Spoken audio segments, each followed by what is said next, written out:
If you're just tuning in with us, we are listening to some music today, and the song that I've brought to share with you all is by an artist called Bob Love. That's BXB, pronounced like Bob the Builder, she says on all of her social media. Bob Love is originally from Canada, but currently located in Los Angeles, making absolute bangers and a lot of TikToks. I will say, I found this music on TikTok just by sheer luck. I tend to go through and scroll for hours and lose track of time. But every time I hear a song that I'm like, wow, that sounds like it could be really cool, and I want to hear more of that artist, or like, I'm kind of curious about that, I save it. And occasionally I go back and I make a big playlist on Spotify, and then I later get back to that playlist and I listen to all of the things. And Bob Love's December 2021 debut mixtape called Consistently Inconsistent was one of those things that I thankfully dropped on my playlist to listen to and check out. Bob Love says that Consistently Inconsistent is named that way because she didn't want to pin herself to just one sound or genre. And that's actually something that other people in the industry have said is a possible flaw for this artist, that they don't know what to do with her. They don't know who to market Bob Love to, who to market this music to, or what to expect from future releases. And I disagree. I think that makes an artist really interesting. I think it makes it fun to listen to albums. And to me, Consistently Inconsistent, both in the name and in the mixtape itself, is Bob Love staying true to herself and her vision for the ever-changing music. She said in interviews that it's really important to grow and change with the music that she's making. So personally, I'm a fan of, off of this album, I'm a really big fan of the songs Matrix and Ice-T, and then the song we're going to listen to today called Venus and Gemini. And I will say I had a really hard time choosing between the three of those, so I wanted to mention on the front end to check all three out. Oh no, Alexis is a cat. Meow. I don't know what's going on. You're looking for the phone. Where'd you put the phone, Alexis? It's still here. It's didn't go all right, anywhere. Well, we'll let Alexis keep being a cat while I keep making up an intro. I will give a warning, this song does have some explicit-ish language, some curse words like in the chorus. So if you are listening right now and there are small children around you, you may not want to hear, or you're at work and you don't have headphones in, maybe put headphones in. That's all I have. Let's check out Bob Love. Again, that's BXB, Love, and her song Venus and Gemini. I'm banging at these four walls. See, I've been waiting around for your call lately. Got used to walking my ass around the block. Yeah, I was into teasing on the job. Temporary love. Instead, I'm spending all my days inside and deleting all the numbers from the other guys I've been fucking with for your love. Am I coming around to your love? I can't work it out. Thinking it was all just a game. Yeah, I love what we're playing. Ain't one to stay for the small talk. Me and my capricious heart, we don't get very far. Let's forget about it. Can't forget about it.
What's the verdict?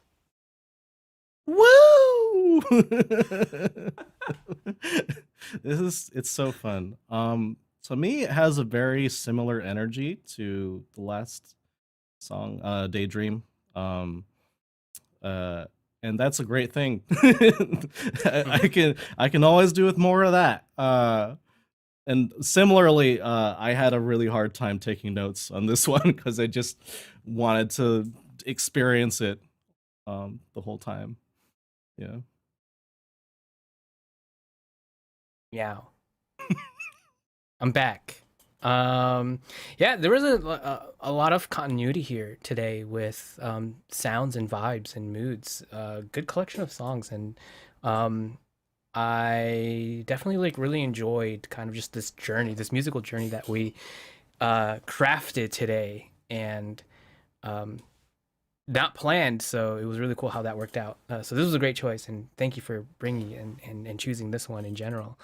Um, for those who are so curious, it is in fact not Venus and Gemini right now. Right now, it's Venus and Pisces, which, from what I understand, means that romantic energies are very intense right now. So if you know you have someone in your eye, whether that's a romantic partner or maybe a new love like Bob Love, um, it's probably a match made in heaven, and now is a perfect time for that. Thank you for confirming that. I'm sorry I didn't wait until Venus was in Gemini to Yeah. bring this song. Yeah. I did think when I was choosing it that, oh yeah, this kind of like feels like a similar vibe to Daydream. And then I just kind of shrugged it off and I was like, I don't actually care. We're just going to Yeah. jam out. So I'm glad that we saw that as a good thing. Yeah. I think like just the just the overall like energy of the day today, like really sealed it for me. I'm really happy with all these songs. It's a very positive week. Somebody from the chat said, super catchy. Oh, I'm sorry. It was Germe. I'm going to continue to read all of your names exactly the way that they are spelled, and you won't convince me to do otherwise. Says super catchy, giving me Licky Lee vibes. Is that how you pronounce that? That's as far as I know. That's how it's Okay. pronounced. Which is an artist I haven't checked out, so I'm going to have to. She's yeah. And then somebody else whose name I would rather not mispronounce, but I am going to mispronounce it, and I'm sorry. Lizeth? It's not important, says, I love her voice, and I do too. But that actually brought up a good thing that I wanted to say. What did you say? It's important. Oh, I meant not the name, but the important thing was the comment that was left. And then I could move forward. I'm so sorry. I'm not trying to butcher your name on purpose. I am not good at that. But I think that's a good thing to bring up because something I think is really interesting about Bob Love is how they use their voice just a little bit differently in every song. I think her tone is really good in all of them, but her voice here doesn't sound exactly the same that it sounds in Ice-T or in Matrix. And I actually really like that variety. It's not like super different. You're not like, who is that? That's a different singer. It's not that drastically different, but I really think that they use their tone to set the mood and give the story that they want to tell for each song. Mm-hmm. That's super cool. I'll definitely have to check out more of her, but it makes me think about like as someone who makes music, like of course I've had fantasies of like being a professional musician and all that jazz. But the thing is if I was a musician that was like on a professional level, I would kind of want to be doing what Bob Love is doing, because to me I would get super bored making the same sort of stuff over and over again. Like you think about like Audio Slave or Nickelback, and like these just sound the exact same on every single song and album, and it's like, how do you keep doing that for like decades? I understand that pays the bills, right? But like mentally, spiritually, emotionally, that would be really difficult for me to do. Mm-hmm.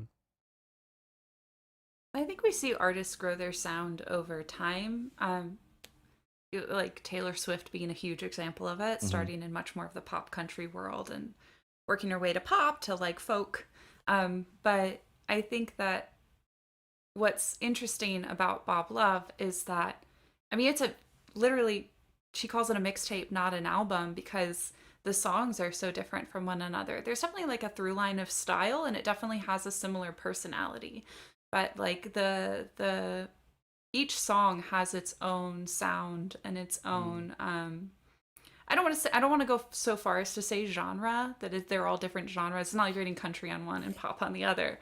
But I think that's what it makes it a little bit more different for Bob Love than maybe for other artists who grow their sound over time. But I love that variety. It made it really interesting to listen to the whole album, but it did make it very difficult to choose a song to bring today, because I was like, which version of Bob Love do I want to share? Right. And to be honest, I went with the one with the most listens, because I figured it probably has like the widest range of interest to other people that would be interested in hearing more from her.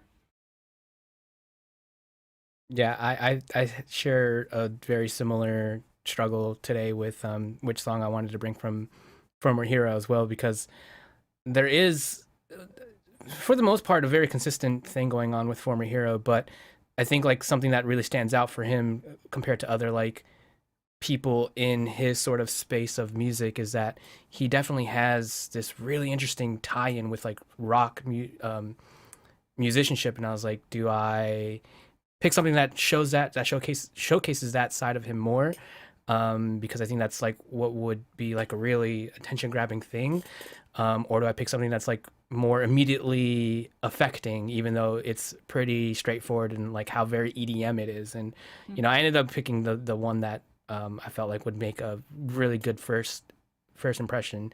So yeah, I had a very similar struggle with you, but I really enjoyed this song, and I think like the whole marketability of this artist, you know, I feel like we probably solved it just in this episode. Like, she works very well with the aces. Like, if people can fall in love with the aces, why can't people fall in love with Bob Love? You know? I don't think that's how the music industry works. But Well, I like that's how it should. What I'm hearing is that like they need to tour together, and Bob Love needs to open for the Aces, which would be incredible. Yeah. And I would absolutely go see that show. Yeah, I feel like all I would these go people. see either of them, but Yeah, I feel like all these together, even people better. are like overcomplicating this. Like, oh, we can't market her. Who can we market Bob Love to? But it's like, just market it to people who like the Aces. There you go. This song at least. Yeah. Yeah. Speaking of, Jermet says aced it in the chat. I felt like I needed to acknowledge that we're not the Yes. only ones punning. Nice. Jerma also had a comment that he likes the little fun vocal techniques she uses throughout, and it definitely adds personality and variance in her voice, which I like 1,000% agree with. Like there's a lot of little inflections that she does that adds like sass and personality, and like Yeah. even the like 80s like sounds are like really fun sort of punctuating marks in the song. Those moments are moments I always feel like would be really fun to watch on stage. Yeah. Like that is probably such a great energy song for the stage, and I would love to see it live. Sorry, continue. And if that was the point, but if I have to continue, I will make a second No. point. I interrupted you. And I think like there's a lot of just really, this is another song where there's a lot of intentional decisions that were made that make it more enjoyable. I was really enjoying the dynamics of the song as a whole, that there's a lot of like building and fading in the energy levels. And then sometimes it's just like hits hard. Like one thing I especially liked was that sort of washed out pre-chorus, which if you look at the lyrics in that part, it's like she's trying to emotionally distance and like deny her feelings, and then it comes back in with the very last line of the pre-chorus, can't forget about it, and it's like fully present, and it's like, oh no, I can't distance myself, I'm here. And then the chorus comes in and it's like bam. Also, Yeah. bonus points for using the word capricious in a song. In the I pre-chorus, was- nonetheless. Yeah, I was going to say that. I absolutely love that. Like that was actually the very first note that I wrote when I was listening to the song. I was like, capricious, nice. Yeah. And not only do I like the fact that she used it, but that it's used in a place where it's like really important because it's a repetitive section of the song. It's not like she used it for like a to add detail to like a verse and then you're never gonna hear it again. No, it's a recurring part. So we got to hear Capricious intentionally used to stick out, which was really cool. I loved it, and maybe a reach here. I don't know, but like I wonder if like the usage of Capricious is like I don't know, alluding to like Capricorn because maybe there's like some sort of like zodiac stuff Does going anybody on know with the the song. etymology of the word capricious? She really so likes I- Capri Sun. That's what. There we go. We figured it out. I do think it's a really satisfying sounding word in that moment too. It's like not only a fun word to hear in a song, it just like it fits the line really well, which I am not a lyric person, but if the lyrics are distracting to me, then I have a problem. So that's where like I was thankful to hear that it just blended through the line so well. Yeah. I think one thing I love about this song is that it feels like you can vibe with it. I'm not going to say what I always say, which is, oh, you can vibe with it, but it's also a lot to listen to. No, it feels like you can vibe with it, but like Jesse was saying, that energy is like going up and down and up and down. And I think that it's the instrumentation that allows it to do that. Like, even when things feel like they're going kind of hard and like you're getting much more of a rock sound, there aren't like overwhelming cymbals. You're not getting like big bass drum kicks. You're like getting some more distorted guitar sound that's kind of building up. But it never kind of goes full blast. Yeah. And that allows it to get that energy of that like rockier sound without becoming something that distracts you from the rest of the song.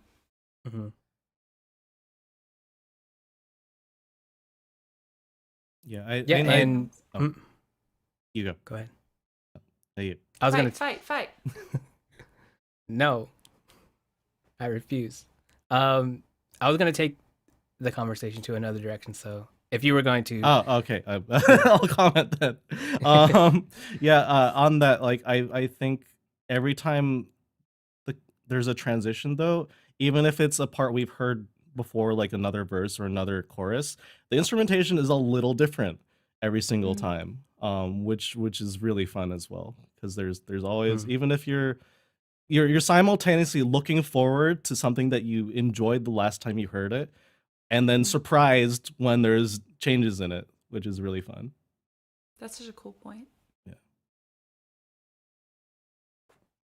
Alexis, and I- what were you gonna say? yeah, I also like really like that we took some time to point out her voice or what she's doing with it because that's something that I took a lot of notes on, and in particular, I was really fascinated and interested with like the way that she changed things up on the second verse. Like the second verse is so different from the first verse. The first verse in and of itself is such a cool thing because like it's an extended verse because it goes on for like twice.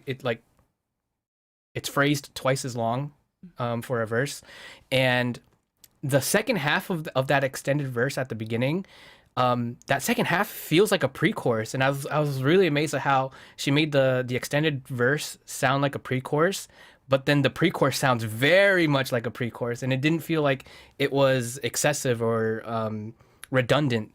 So the first verse is like super interesting in that regard, and like its length and its execution, but also I like what she does like rhythmically. There's like these rhythmic hooks that happen in the first verse that I would attempt to give an example, but now my memory is not like really pulling it out. But there are moments that like there's these repetitive rhythmic hooks that she does in the first verse to kind of glue it all together.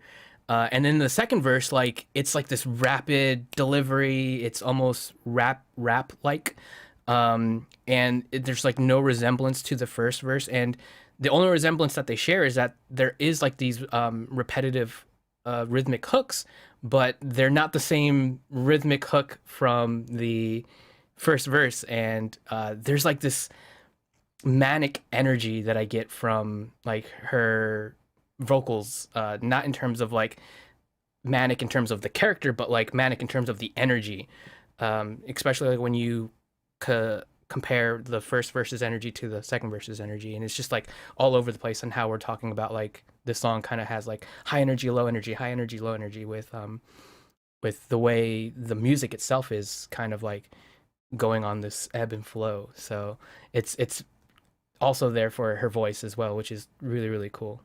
It's like verse, post verse, pre-chorus, Yeah, chorus. yeah. Yeah, it almost feels like a different part. I can see it like that, yeah. Yeah. Anything else? No. My cats are scratching on the door, so they're like, wrap it up, dude. Come sit on the couch with us and play cozy games. That's not capricious of them. No, it's not very capricious of them. I actually don't know what that word means now that we're saying it. Like in context, I got it. On its own, it's not a word. Not a word in my head. I should look it up later. Cool. So to find more from Bob Love, they are very active on TikTok. They're not really active on any other socials. But the last release was consistently inconsistent from December 2021. As we've all said, highly recommend checking out the full album of the artist, of Bob Love. Again, that's BXB Love. I'm so glad I looked up how it's pronounced, because I absolutely would have come on here and said BXB Love before. I appreciate you like disclosing that to us before the show, because I was so ready to say Bixby. I thought it was Bixby. So I British. I like the name Bixby. Yeah, I love the name Bixby. I have to be careful saying that out loud, or my Samsung phone is going to respond. Uh-oh.